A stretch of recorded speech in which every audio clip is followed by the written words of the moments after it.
हिमाद्रि ललाटे पदे चैव सिन्धु प्रियं भारतं तत् सदा दर्शनीयं प्रियं भारतं तत् सदा दर्शनीयं धनानां प्रधानं धरायां निधानम्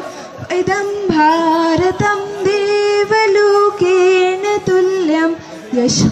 यशो यस्य शुभ्रं विदेशेषु गीतं प्रियं भारतं तत् सदा रक्षणीयम्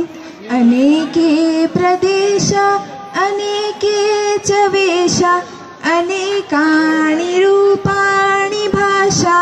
अनेका वयं यत्र सर्वे वयं भारतीया